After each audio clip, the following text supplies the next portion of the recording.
ተናስተልኝ የዚ ሴክሬት ኢንስቲትዩት ቤተሰቦች በዛሬው ትምህርታችን የግሬድ 11 ሂስትሪ ፓርት 2 ላይ ቆይታ ይኖረናል። በዚህ በ7.13 ንዑስ ክፍል ፓወር ስትራግል ኤንድ consolidation and territorial and religious expansion of the Christian Highland Kingdom በሚለው ስም succession problems and its solution የሚለው እናያለን። እንግዲህ በክርስቲያን ሃይላንድ ኪንግደም የሰክሴሽን ኢንተርናል ፖለቲካል ኢንስታቢሊቲ የሰክሴሽን ፕሮብሌም ነበር። ሰክሴሽን ፕሮብሌም ማለት አንድ ንጉስ ወይ ይመራ የነበረው ገዢ ክርስቲያን ኪንግደሙን ይመራ የነበረው ገዢ በሚያልፍበት ወቅት ያንን ቦታ ለመያዝ የሚደረግ ፓወር ስትራግል ነው፣ የስልጣን ሽኩቻ ነው። ብዙ ጊዜ ከሱ በሚወለዱ ልጆች እና የቅርብ ቤተሰቦች አማካይነት የሚደረግ ፓወር ስትራግል ነው እና ሰክሴሽን ፕሮብሌም አንዱ የነበረ ኮመን ፕሮብሌም ነበር። ኢንተርናል ፖለቲካል ኢንስታቢሊቲ ነበር። ፖስት ይኩኖ አምላክ ዴዝ ይኩኖ አምላክ እንግዲህ የሶሎሞኒክ ዳይናስቲ ሪስቶረር ወይም ደግሞ ዘ ሪስቶሬሽን ኦፍ ሶሎሞኒክ ዳይናስቲ በ1270 ያመጣው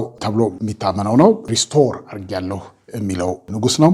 እሱ ከሞተ በኋላ በ1285 ከሞተ በኋላ ኢንስታቢሊቲ ወይም ደግሞ የፖለቲካ አለመረጋጋት ተከስቶ ነበረ። የዚህ የፖለቲካ አለመረጋጋት ዋነኛ መንስኤ ምንድነው?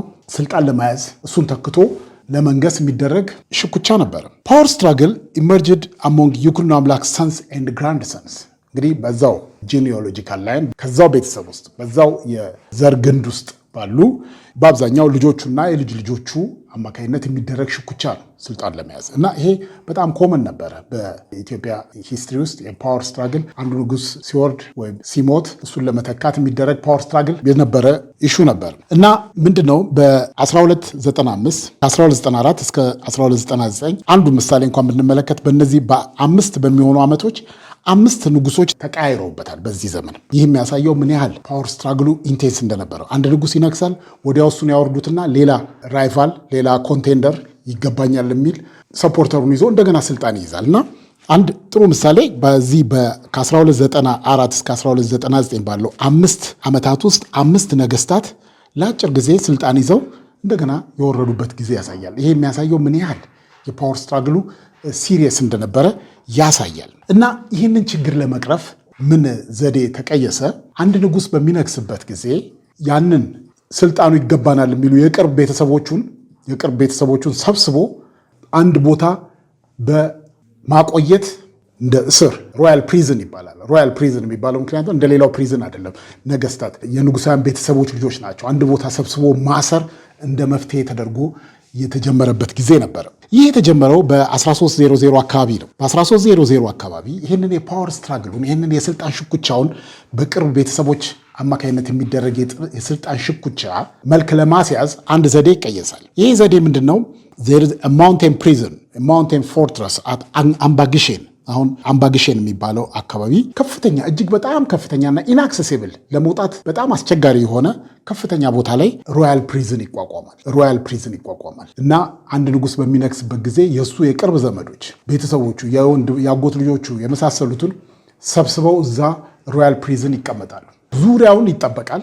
እነዛ ሮያል ቤተሰቦች ናቸው። የሚያስፈልጋቸው ነገር በሙሉ ይደረግላቸዋል። ነገር ግን ከዛ ከማውንቴን ፕሪዝን ከአምባግሼን መውጣት አይፈቀድላቸውም።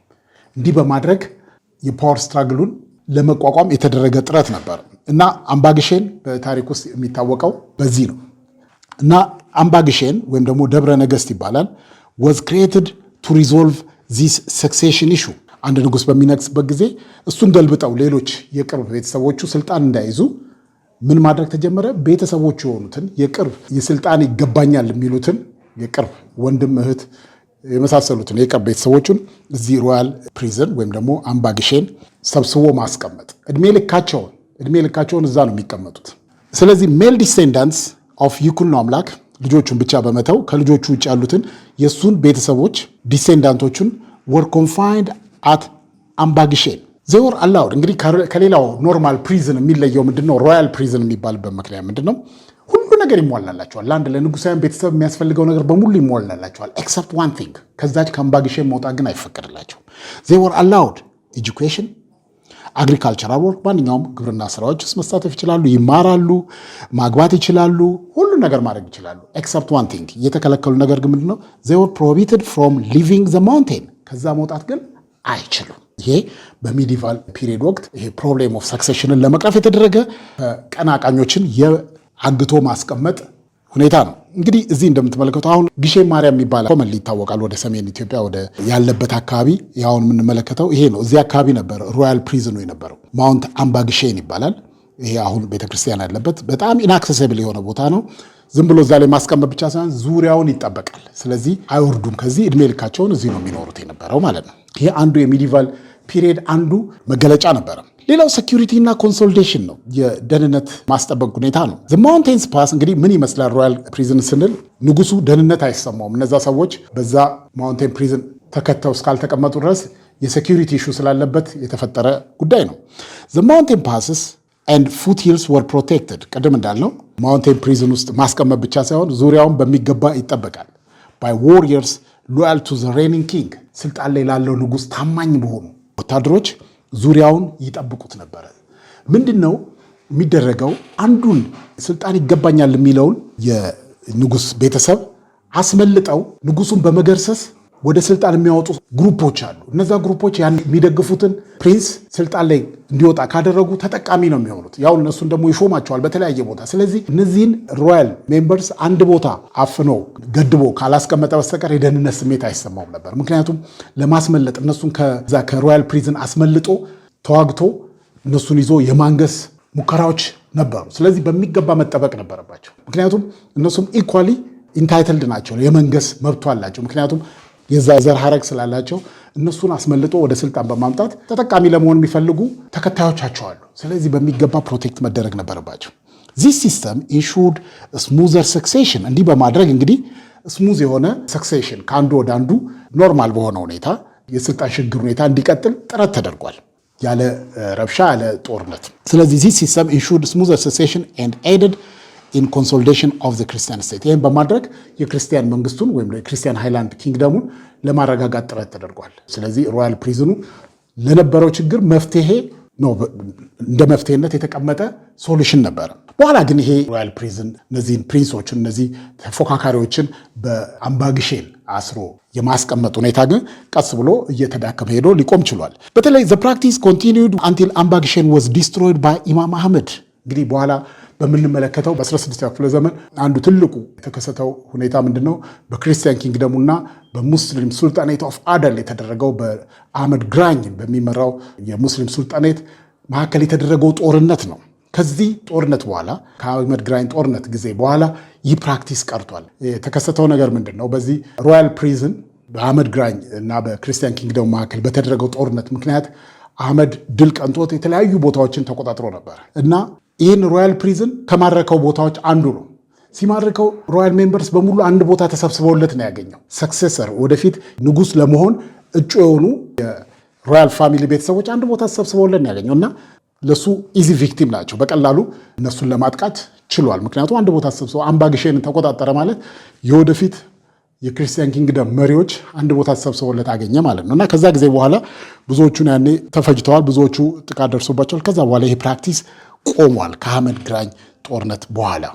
ዘ ሶሎሞኒክ ዳይናስቲ ሩልድ ቴሪቶሪስ ፕሪቪየስሊ አንደር ዘ ዛጉዌ ኮንትሮል። እንግዲህ የሶሎሞኒክ ዳይናስቲ በይኩኖ አምላክ የተመሰረተው ሶሎሞኒክ ዳይናስቲ የስልጣን ክልልን ስንመለከት መጀመሪያ አካባቢ በዛጉዌ ኪንግስ በዛጉዌ ዳይናስቲ ይገዛ የነበረውን አካባቢ ነበር ሲያስተዳድር የነበረው። እነዚህም እነማን ናቸው? ትግራይ፣ ላስታ፣ ቤተ አምሃራ፣ ሸዋ የመሳሰሉትን ነው። በኋላ ግን ከዚህ በፊት እንዳየነው አምደ ጽዮን ንጉሥ አምደ ጽዮን ወደ ስልጣን ከመጣ በኋላ ይህንን ግዛት በከፍተኛ ሁኔታ አስፋፍቶታል። አምደ ጽዮን ከ1314 እስከ 1344 የገዛው የክርስቲያን ኪንግደም ኪንግ በከፍተኛ ሁኔታ ኢኒሺየትድ ራፒድ ቴሪቶሪያል ኤክስፓንሽን እንዳደረገ አይተናል።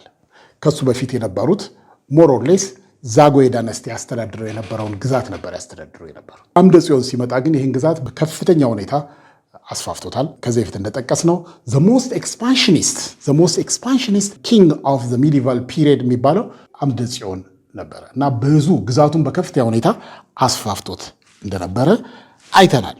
እንግዲህ አምደ ጽዮን ካስገበራቸው አካባቢዎች ዋናዎቹ ልክ ከሙስሊም ሱልጣኔቶቹ ጋር የዚሁ ሂደት ተቀጥላ ነው እንግዲህ ግዛቱን ለማስፋፋት በሚያደርገው እና ትሬድ ሩቱን ለመቆጣጠር ባደረገው ጥረት ነው ከሙስሊም ሱልጣኔቶች ጋር ከፍተኛ ረጅም ጊዜ የፈጀ ጦርነት ያካሄደው። ንጉሥ አምደ ጽዮን ካስገበራቸው አካባቢዎች የሚካተቱት ዳሞት በ1316 በ1317 ዳሞትን አስገብሯል። ፈላሻም በ1332 አስገብሯል።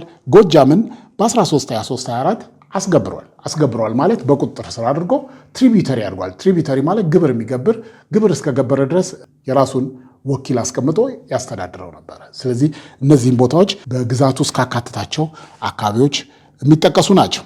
ሚሊተሪ ካምፔንስ ኤንድ ኢኮኖሚክ ስትሬንግዝ እንግዲህ አምደ ጽዮንስ ኮንኮስት ፕሮቫይደድ ማንፓወር ኤንድ ሪሶርስስ። እንግዲህ ንጉሥ አምደ ጽዮን በጣም በከፍተኛ ሁኔታ የክርስቲያን ኪንግደሙን ያስፋፋ ነው ብለናል። ኪንግደሙን ባስፋፋ ቁጥር ብዙ ቦታዎችን በቁጥጥር ስር አድርጓል። ይህ ብዙ ቦታዎችን በቁጥጥር ስር የማድረግ እንቅስቃሴ ውጤቱ ደግሞ የሰው ኃይሉን አብዝቶለታል። የሰው ኃይሉን አበዛለን ማለት ሰራዊቱ በቁጥርም በአቅምም እንዲጨምር አድርጓል። ሁለተኛ ነገር ትሬድ ሪሶርስ፣ ከፍተኛ የንግድ እንቅስቃሴ የሚካሄድበትን እጅግ በጣም አትራፊ የሆነውን የትሬድ ሩት መስመር በቁጥጥር ስር አውሏል። ትሬድ ሩቱን ብቻ ሳይሆን ሸቀጦቹ የሚመጡባቸውን በጣም እነዚህ ኤክስፖርት የሚደረጉ ሸቀጦች በብዛት የሚገኙባቸውን ዌስት እና ሳውዝ ዌስት ኢትዮጵያ በቁጥጥር ስር አድርጓል። ስለዚህ ከዚህ ከወጪና ከገቢ ንግድ የሚገኘው ግብር እንዲሁ አቅሙን አጎልብቶታል፣ ማንፓወሩን ጨምሮታል። ምክንያቱም የሚያስተዳድረው አካባቢ በዛ ማለት ብዙ ሰራዊት የመመልመል ብዙ ሰራዊት የማሰማራት አቅሙን ጨምሯል። ይሄ ማንፓወሩን ሲጨምር ትሬድ ሴንተሮችን ደግሞ እነዚህ ትሬድ ሩትን መቆጣጠር ደግሞ ኢኮኖሚክ አቅሙን አበልጽጎታል፣ የኢኮኖሚ ጡንቻውን አፈርጥሞታል። ስለዚህ የንጉሥ አምደ ጽዮን ግዛት የማስፋፋት ሁኔታ እስከ ምጽዋ ድረስ ቀጥሎ ምጽዋን ሁሉ ተቆጣጥሮ ነበረ። አፖይንትድ ገቨርነር ኦፍ ኤርትራ። እንግዲህ ገቨርነር ኤርትራ በዛን ጊዜ ኤርትራ አይደለም የሚባለው፣ በዛን ጊዜ መረብ መላሽ የሚባለው ንጉሱም እዛ አሳይን የሚደረገው ገቨርነር ባህረ ነጋሽ የሚባለው። ኢኒሻል ሰክሰስ ሌድ ግራውንድ ወርክ ፎር ዎርስ አጌንስት ሙስሊም ሱልጣኔት። እንግዲህ ንጉሥ አምደ ጽዮን ብዙ ቦታዎችን በቁጥጥሩ ስር በመዋሉ ግዛቱን በከፍተኛ ሁኔታ ማስፋፋቱ የበለጠ እያበረታታው በመሄድ መጨረሻ ላይ የሙስሊም ሱልጣኔቶችን ይሄ ትሬድ ሩቱ የሚሄድበትን መስመር የዘይላ ትሬድ ሩት መስመርን ለመቆጣጠር አበረታታው። ከሙስሊም ሱልጣኔቶቹ ጋር ኮንፍሮንት የሚያደርግበትን ሁኔታ ፈጠራል። አርሊ ሰክሰስ መጀመሪያ ያገኛቸው ድሎች፣ ሌሎቹ አካባቢዎች የተቀላቸው ድሎች ወደ ሙስሊም ሱልጣኔቶችም እንዲስፋፋ አበረታቶታል። ሙስሊም ሱልጣኔቶችን ለመቆጣጠር ያደርገው እንቅስቃሴ መጨረሻ ላይ ከሙስሊም ሱልጣኔቶች ጋር አጋጭቶታል። ሙስሊም ሱልጣኔቶች እዚህ ትሬድ ሩቱ የንግድ መስመር ባለበት አቅጣጫ የተዘረጉ የተቆረቆሩ ስቴቶች ናቸው እና በጣም ይህን ንግድ መስመር ከፍተኛ ሁኔታ ይጠቀሙ ነበር። ስለዚህ ምን አመጣ? ኮንፍሊክት። የሙስሊም ሱልጣኔቶቹ ያንን ንግድ መስመር መልቀቅ አይፈልጉም። የክርስቲያን ኪንግደሙ ደግሞ ያንን በቁጥጥሩ ስር መዋል ይፈልጋል። በዚህ የተነሳ በሁለቱ መካከል ኮንፍሮንቴሽን በቀላሉ ሊጀመር ችሏል። ከነበሩት የሙስሊም ሱልጣኔቶች ጠንካራ የሚባለው ሙስሊም ሱልጣኔት ኦፍ ኢፋት ነው። ኢፋት ሙስሊም ሱልጣኔት። ኢፋት ዋዝ ዘ ሞስት ፓወርፉል ሱልጣኔት። ከነበሩት ሙስሊም ሱልጣኔቶች ጠንካራ የነበረው የኢፋት ሙስሊም ሱልጣኔት ነው።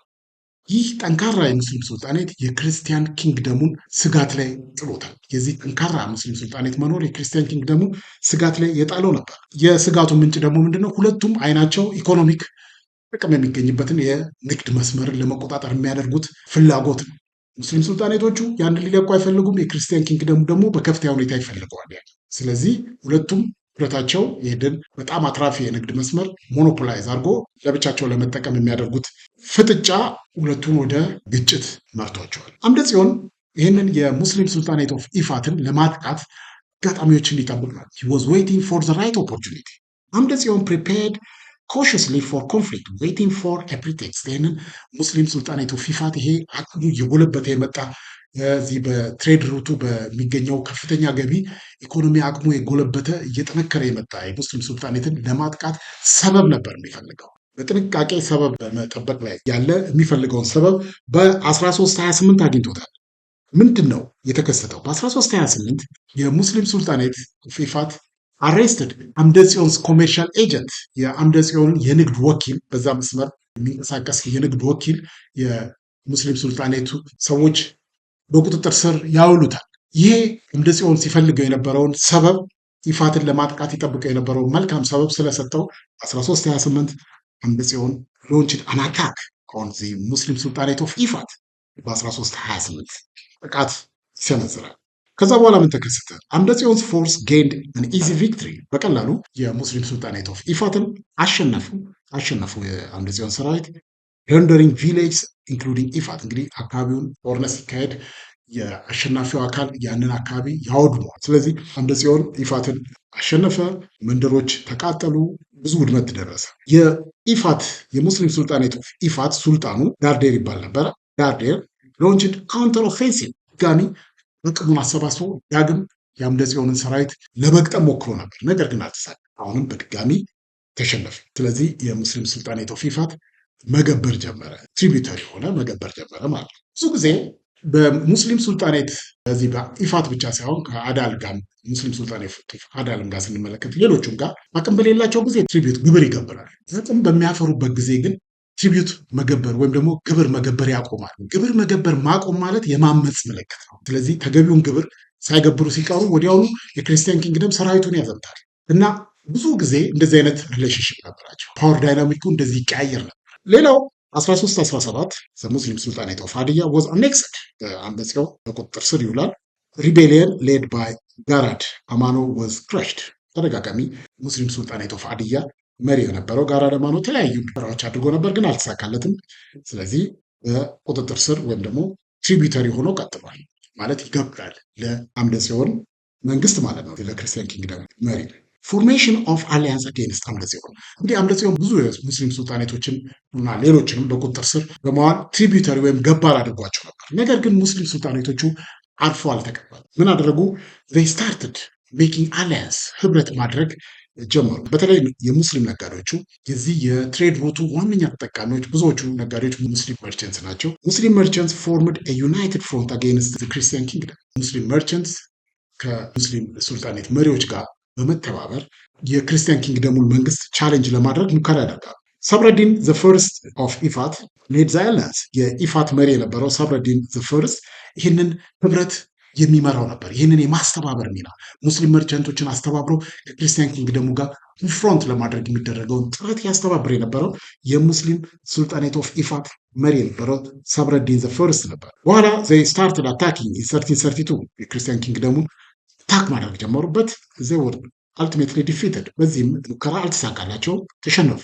መጨረሻ ላይ ኢፋት ወዝ ሪዲዩስድ ትሪቢዩተሪ ስቴት። ተደጋጋሚ ሙከራ ቢያደርግም የሙስሊም ሱልጣኔት ኦፍ ኢፋት መጨረሻ ላይ አልተሳካም። ስለዚህ ኢት ወዝ ዲፊትድ ኤንድ ኢት ወዝ ሜድ አ ትሪቢዩተሪ ስቴት። ግብር ገባሪ ሆነ። ግብር ለማን ነው የሚገብረው? ለክርስቲያን ኪንግደሙ ግብር ገባሪ ሆነ። ወደ ትሪቢዩተሪ ስቴትነት ተቀየረ ማለት እጅ ሰጠ ማለት። ዊዝ ክርስቲያን ኦፊሻልስ አፖይንትድ። ሲሸነፉ ሙስሊም ሱልጣኔት በክርስቲያን ኪንግደሙ ሰራዊት ሲሸነፉ እና ትሪቢዩተሪ ሲሆኑ ወይም ደግሞ ግብር ገባሪ ሲሆኑ ገዢ ይመደብበታል። ንጉሱ የራሱን ወኪል የዛ ገዢ አድርጎ ይመድባል። ይሄ ኮመን ነበር። በተሸነፉና ትሪቢዩተሪ በሆኑ ስቴቶች በሙሉ ሪፕሬዘንታቲቭ ወይም ደግሞ የንጉሱ ወኪል የሆነ በየቦታው አሳይን ይደረጋል። ኮንቲኒዩድ ኮንከስ አምደ ጽዮን ኮንቲኒዩድ ካምፔን አጌንስት አዘር ሙስሊም ሱልጣኔትስ። እንግዲህ ብዙዎቹ የሙስሊም ሱልጣኔቶች ላይ ተመሳሳይ የኤክስፓንሽን ደግሞ ግዛት የማስፋፋት እንቅስቃሴ ተደርጓል። አሎንግ ዘይላ ትሬድ ሩት። እንግዲህ ዘይላ ትሬድ ሩት ዋነኛው የንግድ መስመር ነው። እጅግ በጣም አትራፊ የሆነ የንግድ መስመር ነው። ቢዝነሱ የወጪ ገቢ ንግድ በሙሉ የሚካሄደው በዚህ በዘይላ ትሬድ ሩት ነው። ስለዚህ ሌሎችንም አካባቢዎች በዚህ መስመር ላይ ያሉ አብዛኞቹ ሙስሊም ሱልጣኔቶች በዚህ በዘይላ ትሬድ ሩት መስመር ላይ የተዘረጉ ናቸው። በ1344 ዘ ኪንግደም ኤክስፓንድድ ሲግኒፊካንትሊ ኢንክሉዲንግ ሳውዝ ኢስተርን ሱልጣኔት። በመሆኑም እንደ ጽዮን ግዛቱን በከፍተኛ ሁኔታ በማስፋፋት ሰፊ የግዛት ለመመስረት ችሏል። ብዙዎቹን የሙስሊም ሱልጣኔቶችን አስገብሯል። በተለይ የሳውዝ ኢስተርን በደቡብ ምስራቅ መስመር የነበሩትን የሙስሊም ሱልጣኔቶች በገባር ለማድረግ ችሎ ነበር። ዘዋላስማ ሩለርስ ኦፍ ኢፋት እንግዲህ እንደምታውቁት የሙስሊም ሱልጣኔት ኦፍ ኢፋት ዳይናስቲ ምን ይባላል? ዘዋላስማ ዳይናስቲ ይባላል። ኡመር ወላስማ በሚባል ነው የተመሰረተው። ዘዋላስማ ሩለርስ ኦፍ ኢፋት መጨረሻ ላይ ከተሸነፉና ትሪቢዩተሪ ከሆኑ በኋላ ተስፋ በመቁረጥ የወላስማ ሩለርስ ዘይ ሪትሪትድ ወደ ሌላ አካባቢ ለመሸሽ ተገደዋል። ዘይ ሪትሪትድ ኤንድ ስታብሊሽድ ኒው ሱልጣኔት ኦፍ አዳል። የሙስሊም ሱልጣኔት ኦፍ አዳልን የመሰረቱት በአምደ ጽዮን ተሸንፈው የተሸነፉት የወላስማ ሩለርስ ኦፍ ኢፋት የኢፋት ሱልጣኔት መሪዎች ወደ ሳውዝ ኢስት በመሸሽ ወደ ሀረር አቅጣጫ በመሸሽ ሙስሊም ሱልጣኔት ኦፍ አዳልን የመሰረቱት እነሱ ናቸው። ዘይ ስታብሊሽ ዛት አራውንድ 1380። ስለዚህ በአምደ ጽዮን ከተሸነፉ በኋላ እና ኪንግደም ትሪቢተሪ ከሆኑ በኋላ መሪዎቹ ወደ ኢስት ሪትሪት በማድረግ ሱልጣኔት ኦፍ አደልን የመሰረቱት እነሱ ናቸው። እንግዲህ ዋነኛው ትግል የተባለው ክርስቲያን ኪንግደሙና በሙስሊም ሱልጣኔቶች ከተደረጉት ዋነኛ ትግል ዋነኛ ጦርነት የሚጠቀሰው የክርስቲያን ኪንግደሙና ሙስሊም ሱልጣኔት ኦፍ አዳል ያደረጉት ነው። ይሄ ዎር ኦፍ አህመድ ግራኝ የምንለው በክርስቲያን ኪንግደሙና በሙስሊም ሱልጣኔት ኦፍ አዳል መካከል የተደረገ እጅግ ደም አፋሳሽ ብዙ ሶሾ ኢኮኖሚክ ለውጥ ያመጣ ጦርነት ነው እና ስትራግሉ ቀላል የሚባል አልነበር። ስትራግል አጌንስት አዳል ቢጋን አንደር ሀቃዲን ዘሰከንድ ሀቃዲን ዘሰከንድ ከ1363 እስከ 1387 ድረስ የመራ ይህንን ሙስሊም ሱልጣኔት ኦፍ አዳልን የመራ ነው። በሱ ጊዜ ነው የተጀመረው። በሀቃዲን ዘሰከንድ ነው ይሄ ክርስቲያን ኪንግደሙ ጋር ኮንፍሮንቴሽን የተጀመረው በሀቃዲን ዘሰከንድ ነው። መጀመሪያ አካባቢ ሀቃዲን ዘሰከንድ ድል ጠንቶት ነበር። ድልም የቀናው በኪንግ ዳዊት ነው። በኋላ እንግዲህ ከ1344 በኋላ አምደ ጽዮን ከሞተ በኋላ ከሱ ቀጥሎ የመጡ ነገስታትም ይህን ጦርነት ቀጥለው ነበር። ከሙስሊም ሱልጣኖች ጋር የሚደረገው ጦርነት በአምደ ጽዮን በከፍተኛ ሁኔታ ይጀመር እንጂ ከሱ ቀጥሎ የመጡ ነገስታት ሁሉ ቀጥለዋል። ሁሉም ግን ስትሮንግ አሉ። አንዳንዶቹ ዊኮች በመሆናቸው ብዙዎቹ የተሸነፉም አሉ። ለምሳሌ ኢኒሻል ቪክትሪስ ኦፍ አደል ሙስሊም ሱልጣኔት ኦፍ አደል ከንጉስ ዳዊት ፈርስ ከ1382 እስከ 1413 ድረስ ኪንግደሙ ክርስቲያን ኪንግደም ይመራ የነበረው ዳዊት ፈርስት ጋር ጦርነት አድርገው ድል ቀንቷቸው ነበር። መጨረሻ ላይ ግን አልቲሜትሊ ዲፊትድ ዘም ኢን 1387 ከሱ በፊት የነበሩትን ከዳዊት በፊት የነበሩትን ኪንጎች አሸንፈው መጨረሻ ላይ ግን አልተሳካላቸውም። ሳዕዲን ዘሰከንድ ከ1387 እስከ 1403 የገዛው የሙስሊም ሱልጣኔት ኦፍ አደል መሪ የነበረው ነው። ፌስ ዲፊት እሱም እንደዚሁ ሽንፈት ገጥሞታል። በኋላ ግን ከነዚህ በኋላ የመጡት የሙስሊም ሱልጣኔት ኦፍ አዳል መሪዎች ጠንካራ ስላልነበሩ በዚህ ጊዜ ውስጥ ተዳክሞ ነበር። ለ30 ዓመታት ያህል ተዳክሞ ነበር። በዚህ 30 ዓመታት ውስጥ ትሪቢተሪ ሆኖ ነበር ማለት ለክርስቲያን መንግስቱ የሚያስፈልገውን ግብር በመገበር ጸጥ ብለው ይኖሩ ነበር ለ30 ዓመታት። በኋላ ከ30 ዓመት በኋላ ከ30 ዓመት ትሪቢተሪ ከመሆንና ከድክመት በኋላ እንደገና ሪቫይቫል ኦፍ አዳልስ ፓወር አደል ሪቫይቭድ ኢን ዘ 1430s አንደር ሱልጣን አህመድ ባድሌ። ሱልጣን አህመድ ባድሌ ወደ ስልጣን ከመጣ በኋላ የሙስሊም ሱልጣኔት ኦፍ አደል እንደገና በአዲስ መልክ ያጎለብት ችሏል። ኪንግ ይስሐቅ ከ1413 እስከ 1430 attempted to kill the resistance but died in 1430።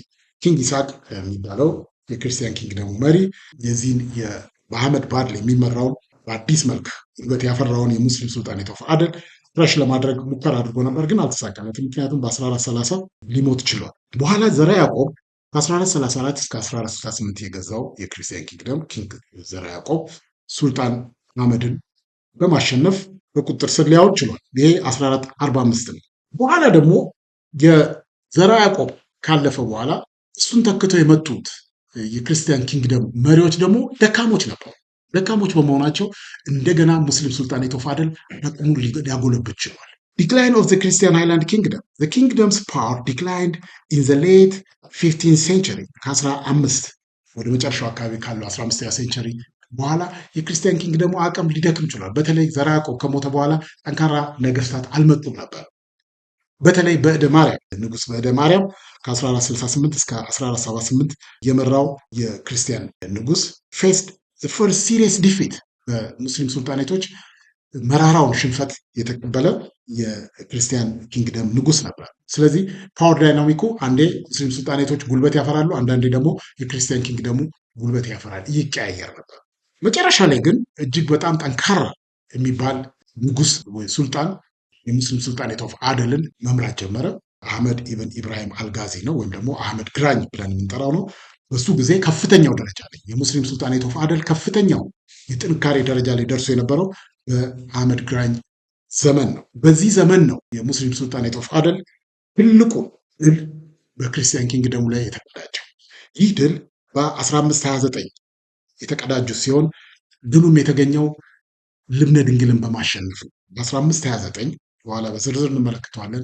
ባትል ኦፍ ሽምብራ ኩሬ የሚባል ታዋቂ የጦር ግንባር ላይ አህመድ ግራኝ የልብነ ድንግልን ሰራዊት በከፍተኛ ሁኔታ አሸንፎታል። ምንም እንኳ የልብነ ድንግል ሰራዊት ቁጥሩ ብዙ ቢሆንም አህመድ ግራኝ ከፍተኛ ድል ሊያቆጥር ችሏል። ይሄ ባትል ኦፍ ሽምብራ ኩሬ ይባላል። በአሁኑ ጊዜ ሞጆ የሚባለው አካባቢ የተደረገ ጦርነት ነበር። ሪሊጂየስ ኤክስፓንሽን እንግዲህ ስለ ሜዲቫል ፒሪየድ ስንናገር የክርስቲያን ኪንግደም ቴሪቶሪያል ኤክስፓንሽን ወይም ደግሞ የግዛት ማስፋፋት አብሮ የእምነት ማስፋፋትም ጎን ለጎን አብሮት ይካሄድ። ግዛት በተስፋፋባቸው ቦታዎች በሙሉ የክርስትና እምነት ይስፋፋ ነበር። ቴሪቶሪያል ኤክስፓንሽን ኮኢንሳይድድ ዊዝ ዘ ግሮዝ ኦፍ ዘ ክርስቲያን ቸርች። እንግዲህ አዲስ ቁጥጥር ስር በሚውሉ ግዛቶች ውስጥ ጦርነት ከተካሄደ በኋላ የተሸነፈው ገባር ይሆናል። አዲስ የሚገብሩ ግዛቶች ውስጥ ቤተክርስቲያን ይመሰረት ነበር። ቤተክርስቲያን ይመሰረት ነበረ። ስለዚህ ክርስትና እምነት አብሮ ከኤክስፓንሽኑ ጎን ለጎን የቤተክርስቲያን መስፋፋት አብሮ ይሄዱ ነበር። ስለዚህ ሪቫይቫል ኦፍ ክርስቲያኒቲ ኢን ሸዋ፣ በተለይ ሸዋ ላይ ክርስትና እምነት እንደዚሁ ተስፋፎ ነበር፣ ሪቫይቭ አድርጎ ነበር።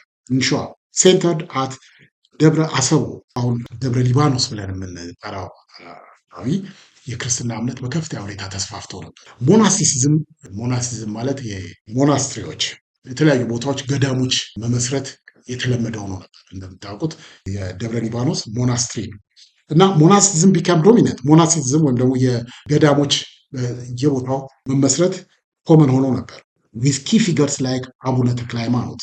በዚህ ትልቅ ሚና ከተጫወቱት ፊገሮች አንዱ አቡነ ተክለ ሃይማኖት ናቸው፣ በተለይ የደብረ ሊባኖስ አካባቢ። ስለዚህ የግዛት ማስፋፋትና የክርስትና እምነት ጎን ለጎን ይከናወኑ የነበሩ ናቸው። ይህ እስከ ሌት ኢትዮጵያን ሂስትሪ ድረስ አብዮቱ እስኪመጣ ድረስ ቸርች እና ስቴት አብረው ነበር የሚሰሩት። ዲሳይፕልስ ኦፍ አቡነ ተክለ ሃይማኖት ስፕሬድ ክርስቲያኒቲ። የአቡነ ተክለ ሃይማኖት ቅድም የጠቀስናቸው አቡነ ተክለ ሃይማኖት የእሳቸው ደቀ መዛሙርት ክርስትና እንዲስፋፋ ትልቅ ሚና ተጫውተዋል። በተለይ ደግሞ በጎጃም፣ በዳሞት፣ በእነሪያ እና በዋጅ አካባቢዎች በከፍተኛ ሁኔታ ክርስትና እንዲስፋፋ የአቡነ ተክለ ሃይማኖት ደቀ መዛሙርት የሆኑ የእምነት አባቶች ትልቅ ሚና ተጫውተዋል። ይህ ብቻ አይደለም። ስታብሊሽመንት ኦፍ ሞናስትሪስ እንግዲህ ቅድም እንዳልነው ሞናስቲዝም ወይም ደግሞ የዚህ ገዳማትን የማስፋፋት ሁኔታ በስፋት ተይዞ ነበረ። ስለዚህ ብዙ ቤተ ገዳማት ተቋቁሟል።